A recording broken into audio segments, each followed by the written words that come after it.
Hi hello friends, എല്ലാ കൂട്ടുകാർക്കും സാന്ത്വനം 2ന്റെ നാളത്തെ നല്ലൊരു എപ്പിസോഡിലേക്ക് തന്നെ സ്വാഗതം കേട്ടോ. ചാനൽ ആദ്യമായിട്ട് കാണുന്നുണ്ടെങ്കിൽ ഒന്ന് സബ്സ്ക്രൈബ് ചെയ്ത് ലൈക്ക് ചെയ്ത് സപ്പോർട്ട് ചെയ്യണം.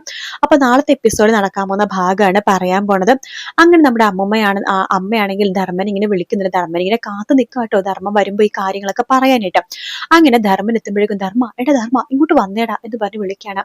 ധർമ്മം പോകുന്നുണ്ട്. അമ്മേ, എന്താ അമ്മേ, ഞാൻ നിന്നെ കാത്ത് നിൽക്കുമായിരുന്നോടാ. ഇത് കൊള്ളാം, അമ്മക്ക് എന്നെ കാണണമെന്നുണ്ടെങ്കിൽ ഫോൺ വിളിച്ചെങ്കിൽ ഞാൻ വരുമായിരുന്നില്ലേ. എടാ, ഇത് അങ്ങനെ പറയാൻ പറ്റുന്ന ഒരു കാര്യമല്ലടാ. വേറെ ആരും അറിയാതെ നിന്നോട് മാത്രം പറയാൻ പറ്റുന്ന ഒരു കാര്യമാണ്.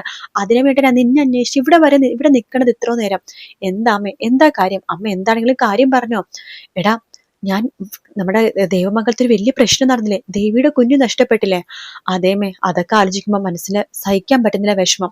എടാ, അനുവും അലോകും നമ്മളെ ബന്ധം കാണുവാണെങ്കിൽ ഇങ്ങനെയൊക്കെ സംഭവിച്ചതല്ലേ അവിടെ എല്ലാരും വിശ്വസിച്ചിരിക്കണത്. അതേമേ, അനു അലോക് വന്നപ്പോഴേക്കും വാതിൽ തുറന്നു കൊടുത്തിട്ടുണ്ടാവുമായിരിക്കും. അവനാണെങ്കിൽ അവളുടെ റൂമിൽ കയറി പിന്നെയൊന്നും അറിയില്ല അമ്മ എന്താ സംഭവിച്ചെന്ന്. എടാ, അനു അല്ല വാതിൽ തുറന്നെടുത്തെന്ന് അവള് പറയുന്നില്ലേ. അവൾ അങ്ങനെ പറയുന്നുണ്ട്. അവളല്ലാതെ പിന്നെ ആര് തുറന്നെടുക്കണമ്മേ? അവളുടെ പ്രിയപ്പെട്ട കാമുകനല്ലേ. എടാ, അവളല്ല തുറന്നെടുത്തിട്ടുണ്ടെങ്കിൽ അവള് തന്നെ ആയിരിക്കില്ല അത് തുറന്നെടുത്തത്, വേറെ ആരെങ്കിലും ആയിരിക്കും. വേറെ ആര് തുറന്നെടുക്കാനുമേ? പ്രത്യേകിച്ച് അലോക് വരുമ്പോ. എടാ, ആ വീട്ടില് ഇതുവരെയുള്ള ഒരാളും അങ്ങനെ ചെയ്യില്ല. അതെ, നിന്നെക്കാൾ നന്നായിട്ട് എനിക്കറിയാം. പക്ഷെ പുറത്തുനിന്ന് വന്ന് ഈ ഇടയ്ക്ക് വന്ന ഒരാളാണ് അങ്ങനെ ചെയ്തത്. പുറത്തുനിന്ന് ഈ ഇടയ്ക്ക് ഒരാൾ വന്നിട്ടുണ്ടെങ്കിൽ അതെന്റെ ഭാര്യയല്ലേ, അവളാണ് ചെയ്തെന്ന് പറയണത്. അതെ, സുകന്യ. അമ്മ എന്താ പറഞ്ഞത്? സുകന്യാണെന്നോ? അതേടാ, അലോകിനെയും അനുവിനെയും ഒന്നിപ്പിക്കാൻ വേണ്ടി നോക്കുന്നത് അവളാടാ മോനെ. അവളാണ് അലോക് വീട്ടിലേക്ക് വന്നപ്പോ വാതിൽ തുറന്നു കൊടുത്തതും അനുവിന്റെ റൂമിലേക്ക് പറഞ്ഞയച്ചതും. അത് മാത്രല്ല, അനുവിനും അതുപോലെ തന്നെ അലോകിനും ഒന്നാക്കിപ്പിക്കാൻ വേണ്ടി നോക്കണതും അവളാടാ. ഈ തെറ്റുകൾക്കെല്ലാം കാരണക്കാരി അവള് തന്നെയാണ് എന്ന് പറയണം. അത് കേൾക്കണത് ധർമ്മന ദേഷ്യം വരട്ടെ. അമ്മ പറഞ്ഞത് സത്യം തന്നെയാണോ? അതേടാ, സത്യം തന്നെയാണ്.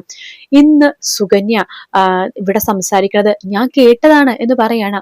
എങ്കിൽ ഞാൻ അവളെ വെച്ചിട്ടുണ്ട്. എടാ മോനെ, ഞാൻ പറയട്ടെ. വേണ്ട, അമ്മിനൊന്നും പറയണ്ട എന്ന് പറഞ്ഞ് ധർമ്മൻ ദേഷ്യപ്പെട്ട് റൂമിലേക്ക് കയറുമ്പോ നമ്മുടെ സുകന്യാണെങ്കിൽ ഫോണിൽ ഇങ്ങനെ സംസാരിച്ചുകൊണ്ടിരിക്കുക കേട്ടോ. സുകന്യയുടെ കയ്യിൽ നിന്ന് ഫോൺ തട്ടിപ്പറിച്ച് മേടിക്കുകയാണ്. ശേഷം ആ ഫോൺ നിലത്തിട്ട് പൊട്ടിച്ചിട്ട് ഒരു ഒറ്റ അടി വെച്ച് കൊടുക്കുകയാണ് സുകന്യയുടെ മുഖത്തേക്ക്. സുകന്യ തെറിച്ച് കട്ടിലേക്ക് വീഴുന്നുണ്ട്.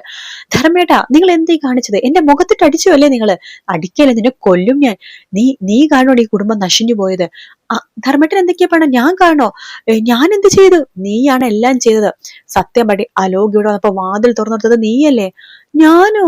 ഞാനെന്തിനാ അങ്ങനെ ചെയ്യണത്? ഞാൻ അങ്ങനെ ചെയ്തിട്ടില്ല. എനിക്ക് അങ്ങനെ ചെയ്യേണ്ട ഒരു ആവശ്യവും ഇല്ലല്ലോ ധർമ്മേട്ടാ. എടി, നീ തന്നെ ഇതെന്നോട് പറയണം കേട്ടോ. നീയാണ് അലോകിനെ വാതിൽ തുറന്നു കൊടുത്തെന്നുള്ള സത്യം നിന്റെ വായി തന്നെ പുറത്തു വന്നത് കേട്ടൂടി. നീ ഇന്ന് കൃഷ്ണമംഗലത്ത് പോയി പറഞ്ഞ കാര്യങ്ങളൊക്കെ ഞാൻ അറിഞ്ഞൂടി എന്ന് പറയണം.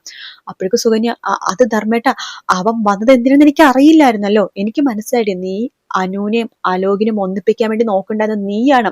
പാവം മനുമോള് ഒരു തെറ്റും ചെയ്തില്ല, എല്ലാത്തിനും കാരണക്കാരി നീയാണ്. നിന്നെ ഞാൻ വെച്ചേക്കില്ലടി, നീ ഇങ്ങനെ സുഖിച്ചിവിടെ ജീവിക്കണ്ട. അനു ഒരു തെറ്റും ചെയ്ത എല്ലാവരും അനുവിനെ വല്ലാത്ത കുറ്റപ്പെടുത്തിക്കൊണ്ടിരിക്കുകയാണ്. അനുവിന്റെ അടുത്ത് വല്ലതോ ശത്രുക്കളോട് സംസാരിക്കുന്ന പോലെയാണ് എല്ലാവരും സംസാരിക്കുന്നത്. അനു ഒരു തെറ്റും ചെയ്തിട്ടില്ല, നീയാണ് തെറ്റെല്ലാം ചെയ്തെന്ന് ഞാൻ ഇപ്പൊ തന്നെ ഈ വീട്ടിലെ എല്ലാവർക്കും വിളിച്ചു പറയാൻ വേണ്ടി പോകുക എന്ന് പറഞ്ഞിട്ട് ധർമ്മൻ പുറത്തേക്ക് ഇറങ്ങുമ്പോ ഇതെല്ലാം നമ്മുടെ ഗോമതി കേൾക്കുന്നുണ്ട് കേട്ടോ. ഗോമതി ചോദിക്കുന്നുണ്ട്, ധർമ്മ, നീ പറഞ്ഞതൊക്കെ സത്യം തന്നെയാണോ? അതേ ചേച്ചി, ഞാൻ പറഞ്ഞതൊക്കെ സത്യം തന്നെയാണ്. അപ്പോ എല്ലാത്തിനും കാരണക്കാരി ഇവളാണ്, ഈ സുകന്യ അല്ലേ? അതേ ചേച്ചി, ഇവൾ ഒറ്റൊരുത്തിയ കാരണക്കാരി എന്ന് പറയാണ്. ഇത് കേൾക്കണം നമ്മുടെ ഗോമതി ഒറ്റ അടി വെച്ച് കൊടുക്കണം സുകന്യയുടെ മുഖത്ത്. എന്നിട്ട് പറയുന്നുണ്ട്, ഇപ്പൊ ഞാൻ ഈ സത്യം പറഞ്ഞു കഴിഞ്ഞാലേ എന്റെ ധർമ്മന്റെ ജീവിതം നശിഞ്ഞു പോകും. ഇപ്പൊ എല്ലാവരുടെ ജീവിതം നശിഞ്ഞു വിടത്താ, ഇനി ധർമ്മന്റെ കൂടെ ജീവിതം നശിക്കണ കാണാൻ എനിക്ക് വയ്യ. അതുകൊണ്ട് ഞാനായിട്ട് ഈ സത്യങ്ങൾ ആർക്കും പറയാൻ പോണില്ല. ധർമ്മം പറയണ്ട്, അങ്ങനെ ഇവളെ സേവ് ചെയ്യേണ്ട ഒരു കാര്യമില്ല, ഞാനായിട്ട് തന്നെ പറഞ്ഞോളാം എന്നൊക്കെ പറയാണ്. പക്ഷെ നമ്മുടെ ധർമ്മനോട് പറയാൻ വേണ്ടി സമ്മതിക്കില്ലത് ഗോമതി. പക്ഷെ സത്യങ്ങൾ പറയാൻ പോണ ഒരാള് വരുന്നുണ്ട് നാളെ, നമ്മുടെ മിത്ര. അതെ, പഴയ മിത്ര വരുവാട്ടോ. നമ്മുടെ പഴയ മിത്രയാണ് സത്യങ്ങളൊക്കെ തെളിയിക്കണതും പറയണതും. അങ്ങനെ എല്ലാത്തിനും കാരണക്കാരി സുകന്യയാണെന്നും, സുകന്യ ഈ വീട്ടുകാർ തമ്മിൽ തെറ്റിക്കാൻ വേണ്ടി നോക്കുകയാണെങ്കിൽ നമ്മുടെ ദൈവമംഗലം നശിപ്പിക്കാൻ വേണ്ടി വന്നതാണെന്നുള്ള സത്യങ്ങളൊക്കെ നമ്മുടെ മിത്ര പറഞ്ഞിട്ടാണ് എല്ലാവരും അറിയുക.